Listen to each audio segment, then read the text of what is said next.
I realized that as much as it felt like I was chilling, it felt like I was dying.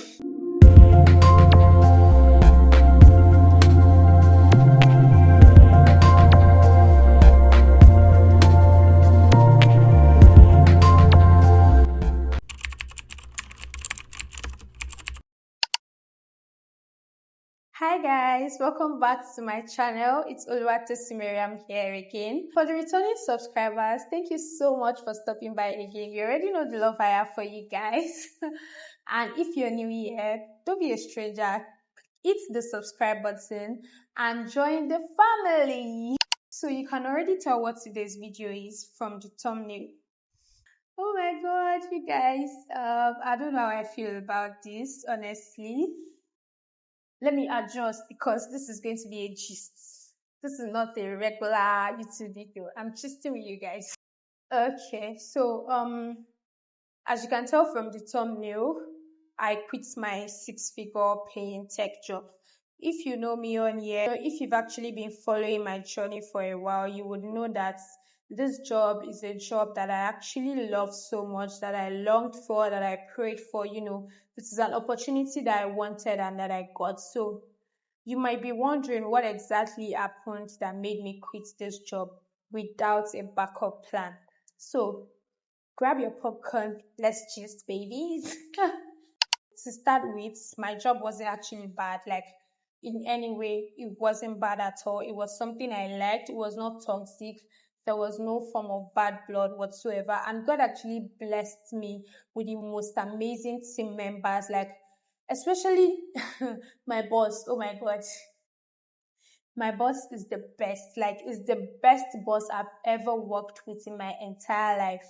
I've worked with very nice bosses. I've worked with very calm bosses. But you see, this particular boss is the best. When I mean is the best. And I honestly always pray that anywhere I'm going to work, I find a boss like him, because people like him are rare to come by. Like, he's very kind. He's very accommodating. He's open-minded. He's open-hearted.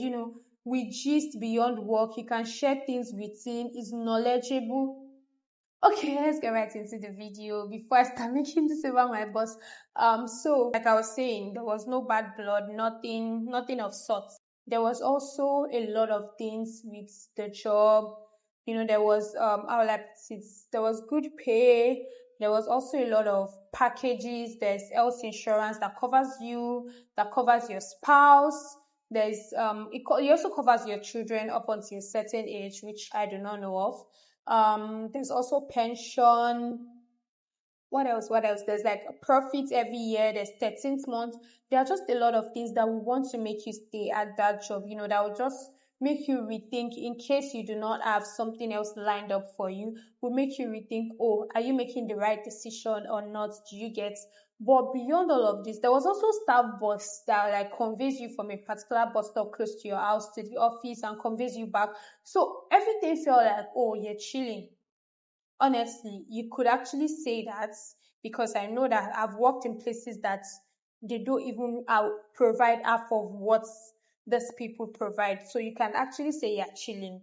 But beyond the chilling, for me, I'm not going to speak in general right now. For me, I realized that as much as it felt like I was chilling, it felt like I was dying. So what was missing for me was actually rest. That was just it for me. So both physically and spiritually, rest was always missing for me. I realized that I was not operating at the job from a place of rest. Like, my job was not from a place of rest. It was taking my rest, it was taking my health, it was taking my time, and so on. I was always falling sick. Like, in 3 months, I fall sick nothing less than once or twice. So it feels like I was always falling sick every quarter. Like, I don't know how to explain it. It's either I'm in the hospital or I'm at home and I really cannot do anything. And even days when I do not fall sick, maybe like, okay, this month I don't have malaria, there's something wrong with me. It's either I have indigestion that makes me throw up really bad, or it's making me purge really bad, or like there's always something. Beyond that, beyond the fact that it was affecting my health, the timing, like, I'm not a morning person, you guys. I'm not a morning person, but I have to wake up past 4. I have to get ready to leave the house as early as past 5. The reason why I wake up that early is because I'm not a morning person. I'm very slow in the morning. I tend to drag, like when I'm trying to get ready to go somewhere very early. I wake up like an hour before I leave the house. Say I want to leave the house past 5, I have to be awake at past 4 if I want to have my bath and all of that. I prefer to stay up late into the night than wake up super early in the morning. As I'm speaking with you right now, I'm filming this video. The time is currently 12:45. And I can tell you that I might not sleep this night until like 2, 3 o'clock. But I'm super sure that I would wake up 8 o'clock, 9 o'clock, and I'll sleep well. And one thing about me, if I wake up super early, to sleep back again after having my bath and doing one or two things, to sleep back again is not always easy. I'll now start feeling dizzy in the afternoon. You now see me taking coffee every time, take chewing gum. I had to go to the dentist recently to get my teeth filled because I chewed gum a lot when I was working, just to like, keep myself awake and all of that. It was a struggle, you guys. Another thing was that this year the pressure was actually a lot. Like the pressure from work was actually a lot. It was quite different this year.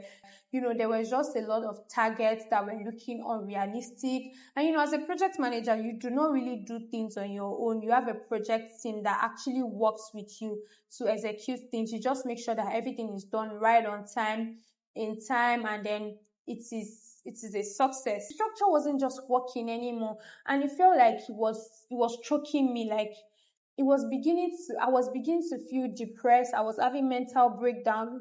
There are times that I will get home, I'll cry myself to sleep. There are times that I will not feel like going to work. I'll just drag myself to work.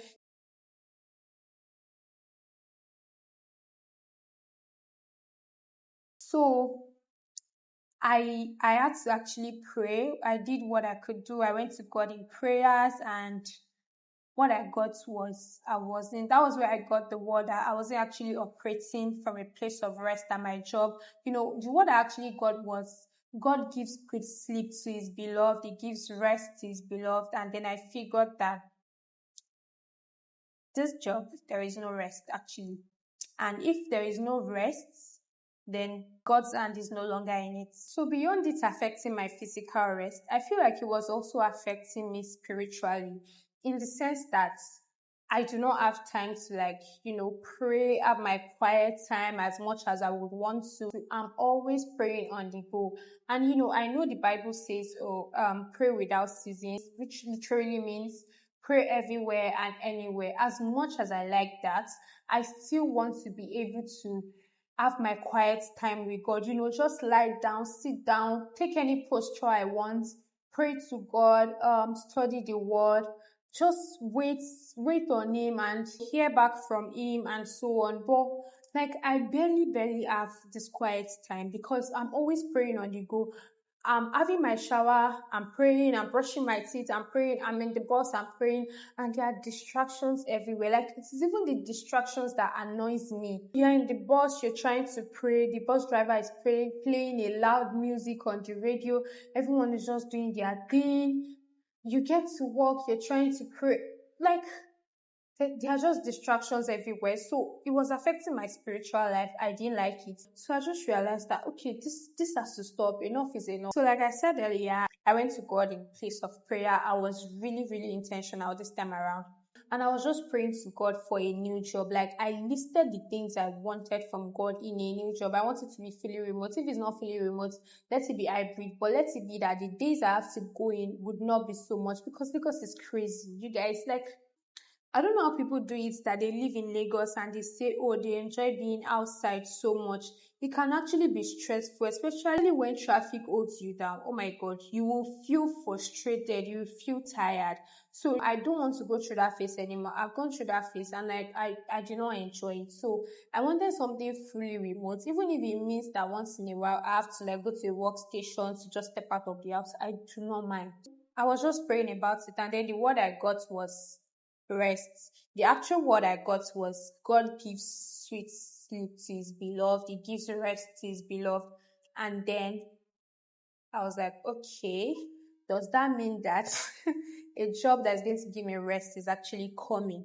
Because that was that was my prayer point. My prayer point was not to leave. My prayer point was to get something to fall back on before I eventually leave. And then it didn't happen like, okay, there was another job lined up. It was, you have to leave this place that I got. And then I was confused at first. Okay, this was not what I prayed for, not the prayer point I tabled before you. Yeah, it was part of it that I want to leave, but the main thing was provide something better, provide another job, and so on. And then this job has not come. You're telling me to leave. So I just, what just laid in my heart when I was asking questions of, oh, this was not what I actually prayed for. This was not the answer I expected to get. What just laid in my heart was, his ways are not our ways. He also uses the foolish things of this world to shame the wise. So you can be shocked when you think you have your life figured out and then things don't just go as you planned. And God has a better, way, way better plan for you. And the way it would even come, you will be shocked. It might be the least places you expected. So I just had to put all of these thoughts together. I'm like, okay, I will do this. I would actually do this because this is what I want to do. But the scary part was, what would I be doing after I leave this job? I need to support my husband. I need to have my own money. I just knew that, okay, I got the instruction, I got the leading to leave. So I put in my resignation. When I put in the resignation, I had not gotten anything lined up. It felt like, okay, nobody was actually going to make sense of this. But thankfully, after the whole prayer, when I told my husband, he didn't even hesitate one bit. It was just like, okay, let's do this if this is God's plan for you, because this job is already affecting your health as it is and so on. And then I told my sister, she was like, I've been telling you this. I've been telling you to leave. You were saying this, you were saying that. Thank God you finally heard it for yourself and so on. Then I told my eldest sister, who is a doctor, and she was like, oh, thank God, because you're always falling sick. I'm always worried about your health. You don't sleep well, this, that. Like, everybody was just thanking God for me. And I'm like, is it just me that's feeling like, you guys, I don't have a job lined up, but you people are yet thanking God for me. So it just felt like, okay, a confirmation that, yeah, God's hand is actually in this. My parents too were actually very happy because they said they were never comfortable with me leaving the house very early to go to work, coming back so late and so on. So that was it. I submitted my resignation without a proper job lined up. So today I can tell you guys that I actually have what I prayed for. Though some of the things I wrote down did not happen as I wrote them down, but I can tell you for a fact that the most important thing that I wrote down on that list, the number one requirement for the new job was fully remote, and it actually happened. I called it forth and it happened. And I'm so grateful to God because this was an opportunity that I didn't have to go through so much for. It just came with ease. I just realized that I just had to trust God. I had to listen to God. I had to trust God. It didn't make sense to, I feel like it will not make sense to a lot of people. So even when I was leaving, I was saying a lot of things by faith that, okay, I had gotten another job because I was looking at that particular job as at then, but I had not gotten it because I honestly do not know how to start explaining. Let me not lie to you guys. To start explaining to people that, oh, this was a direction from God, I honestly did not know how to start. People will be genuinely worried for me, which is understandable. But I didn't need anyone to try to convince me out of what I already heard from God. I didn't need anyone to try to talk me out of it. And so I just told him that, okay, I'd actually gotten something, but I will even like to you guys. I manifested that and it happened. It actually happened, but it didn't happen until I left. And I'm so glad that I trusted him. I've been in a good place. It's been a month now since I stopped working, like from the time I'm making this video. I don't know how long it would have been by the time this video goes out, but currently it's been a month now, and I can tell you that the things I've achieved within this 1 month, I would not even have dreamt of achieving them when I was still there in 6 months. And there are still a lot of things I've penned down to achieve and look forward to, and I'm even working towards those things. Like, God has been faithful. I've been sleeping well, you guys. Like, that's the best part. I've been sleeping well. I've been having my quiet time with God. I've been, eating well. My food digests now. I no longer suffer from constant indigestion anymore. And I'm really grateful to God for this decision. So, would I advise somebody to actually quit their job without a backup plan? Maybe yes, maybe no. So, yes, in the case of maybe if the job is affecting your health, affecting your peace, and so on. Besides that, I think you actually need to pray about it and talk to God and hear God for yourself, because it's actually not an easy decision. I wouldn't lie to you.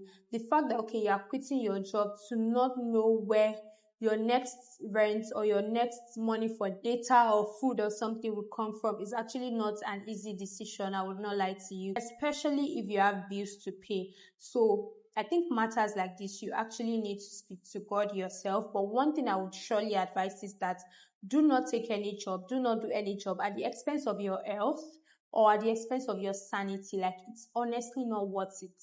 Because one thing I've learned and one thing I've seen from working in a proper corporate organization, like, I'm not talking small corporate organization, a large corporate organization, is that people move on. If anyone dies today, if the company loses a staff today, life moves on, operation moves on. So it's a job is not worth dying over, not worth losing your sanity over. So that's one thing I would say. Do not take any job at the expense of your health, your peace of mind, and your sanity. And besides that, always pray to God. I believe that when the time is right, a lot of things you're actually praying to God for will happen. When the time, the Bible says when the time is right, I, the Lord, will make it happen. I've been praying to God for a new job since last year. It did not happen, and it eventually happened this year. And even the way it happened, it was not the way I expected it to happen. So I hope you guys enjoyed my yapping because I feel like I just stayed with you guys and I just yapped and yapped and yapped non-stop. Anyways, that'll be all for this video. Please, if you're not a subscriber, please and please join the family. Don't you want to see more of me? Please subscribe to my channel, like this video, and if you have any comments to leave, my comment section is free and open. You guys should drop any comments you want to drop, and I'll see you guys in my next video. Till then, be good. Bye.